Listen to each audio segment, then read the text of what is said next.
Welcome, dear listeners, to Mukonga's Wealth in the 1900s, a journey into the heart of a Moroccan village where community spirit and mutual support were the bedrock of life.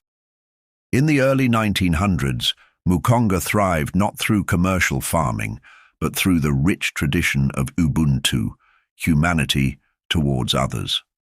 Our story follows Zawada, a young boy from the Gagani tribe, whose life was shaped by this communal ethos.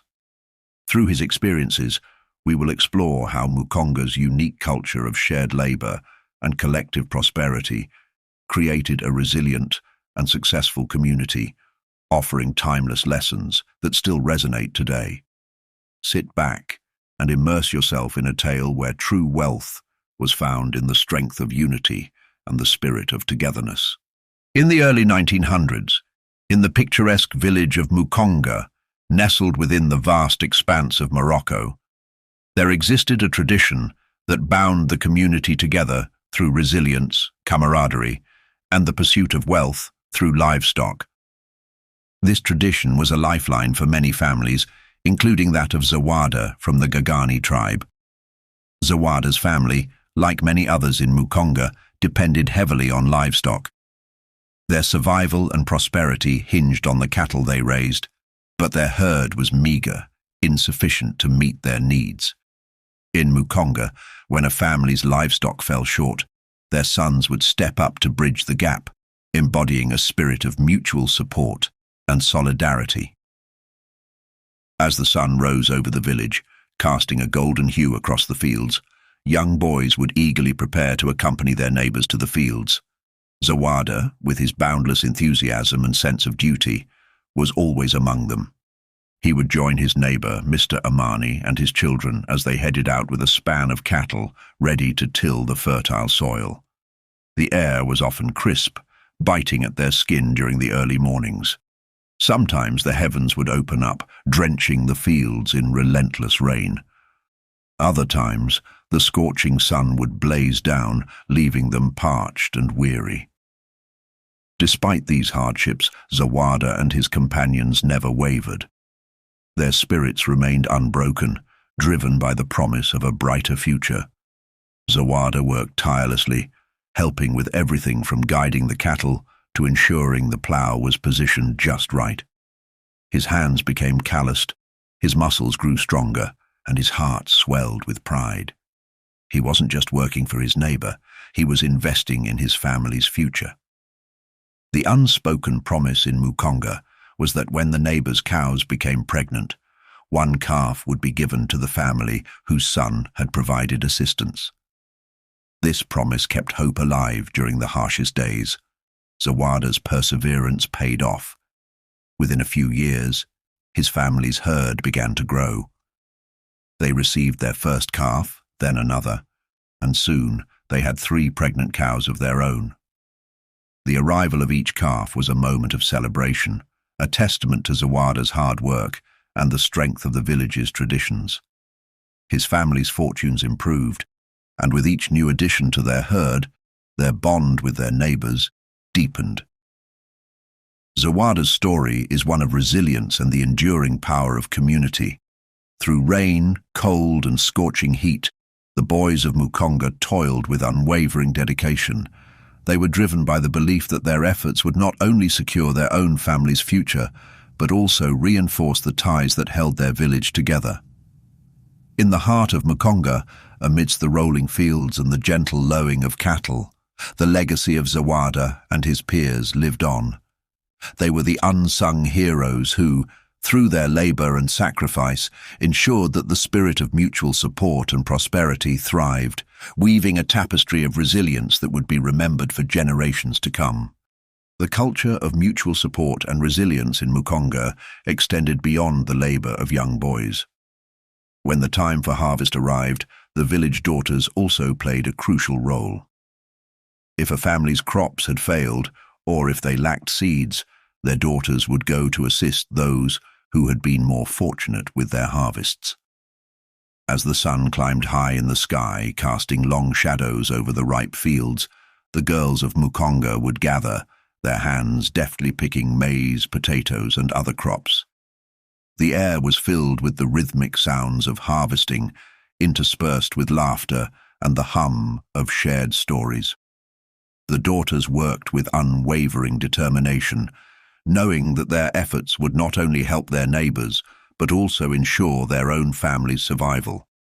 After the harvest was collected and stored, those who had volunteered were rewarded with bags of maize, potatoes, and other produce. The generosity of the village knew no bounds. On days of celebration, when a family slaughtered a sheep or a pig, the daughters would return home laden with food, their faces glowing with pride and gratitude. This spirit of giving and receiving ensured that no one in Mukonga went hungry. Poverty was invisible, masked by the strong bonds of community and shared labor.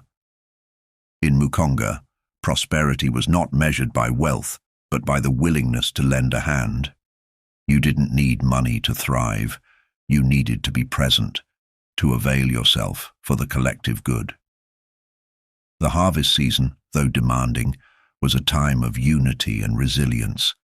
Even the remnants left in the fields, extra vegetables or crumbs, were not wasted. Those who had little to harvest would forage these remnants, ensuring that nothing went to waste and that everyone had enough. The atmosphere in Mukonga was one of constant tension and hard work, yet it was also filled with a sense of purpose and belonging. Unlike today, where people work for strangers who might fire them at any moment, in Mukonga, if a son was disrespectful to a neighbor, he would be punished by the neighbor just as if he were their own child. This fostered a sense of discipline and respect that permeated the village. There were no homeless individuals, no one knocking on doors begging for money. The village lived as one large interconnected family. One particularly harsh winter tested the resilience of Mukonga. The cold was biting, the winds relentless. Yet even in these dire conditions, the villagers banded together. The boys continued to help with the cattle, their breaths visible in the frosty air. The girls persisted in their foraging, their fingers numb, but their spirits undaunted. The community's strength was palpable, a testament to their unbreakable bond. Zawada, now a young man, looked back on these times with a sense of pride and gratitude. He had grown strong through his labor. His family's herd had flourished, and the community had thrived together. The harsh winters, the scorching summers, the endless days of toil, all had forged a resilient, unyielding spirit within him. As he stood in the midst of the fields, watching the next generation of boys and girls take up the mantle, Zawada knew that the legacy of Mukonga would endure. The village's culture of mutual support, hard work and resilience would continue to be the bedrock of their prosperity. And in this, there was a profound, enduring beauty, a reminder that true wealth lay not in material possessions, but in the strength of their community and the unwavering spirit of its people. Africa in those days did not have a culture of commercial farming, but they had a rich tradition of mutual support and uplifting each other. Zawada's story is a shining example of this culture of uBuntu, an African philosophy that emphasizes community, shared humanity, and the interconnectedness of all people. Through the unwavering support of his village, Zawada became very successful, his family's prosperity a testament to the strength of their communal bonds. However, in today's world, this culture of mutual support would struggle to succeed.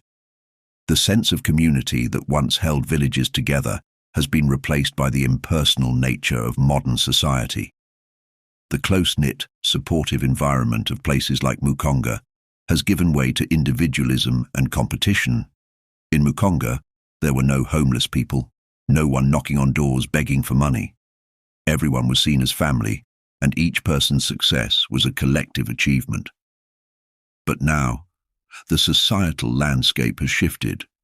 The values of uBuntu, once the bedrock of African communities, have been overshadowed by the demands of a commercialized world.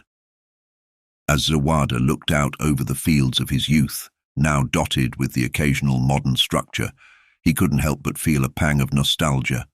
The days of shared labor, mutual support, and unyielding community spirit seemed like a distant dream. Yet he knew that the lessons of his upbringing, the resilience and unity that had carried him and his family through tough times, were still valuable. He believed that even in this changed world, the spirit of uBuntu could still find a place. It would require effort and a willingness to reconnect with those timeless values of community and support. As he walked through the village, now bustling with new faces and new challenges, he resolved to keep the spirit of Mukonga alive in his heart. Zawada's story is not just a tale of success, but a reminder of what can be achieved when people come together, support each other, and share their burdens and triumphs.